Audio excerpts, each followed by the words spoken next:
Hi friends, today நம்ம என்ன topic discuss பண்ண போகிறோம் அப்படிங்கிறது உங்களுக்கு தெரிஞ்சிருக்கும். ஸோ வாங்க நம்ம எல்லோரும் ஒன்றா சேர்ந்து தந்தலை மலையோட ரகசியங்கள், தந்தலை மலையை பற்றி ஃபுல் டீட்டெயில்ஸ் நம்ம ஒன்றாவே பயணிக்கலாம்.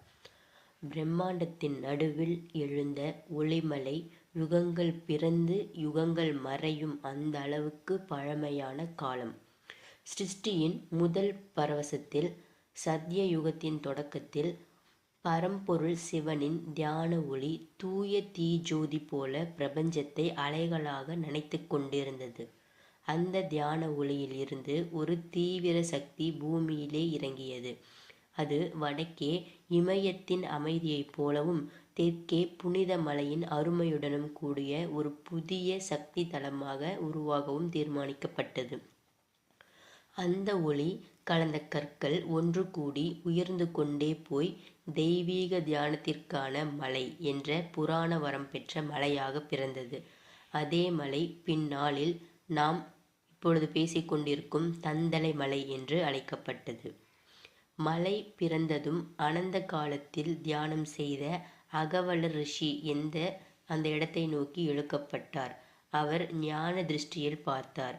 இந்த மலையின் உச்சியில் இறைவன் அமரப்போகிறார். முதல் முறையாக ரிஷி அந்த பாறைகளின் மேல் அமர்ந்து பிரணவ ஜபம் செய்தார். மேலுலகத்தில் தேவர்கள் கவித்துவமாய் பார்த்தனர்.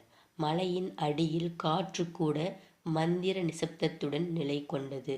அந்த நாள் முதல் தந்தலை மலை ரிஷிகள் தியானம் செய்த முதல் நிலையம் ஆனது. ரிஷியின் தியானம் உச்சத்தை தாண்டி சென்றபோது அவருக்கு சிவபெருமான் திருவருளால் ஒரு அகண்ட காட்சி கிடைத்தது. சிவன் இவ்வாறு கூறினார்: இந்த மலைக்கு என் செல்ல புதல்வன் முருகன் பூரண தியானத்தை அருளப் போகிறார்.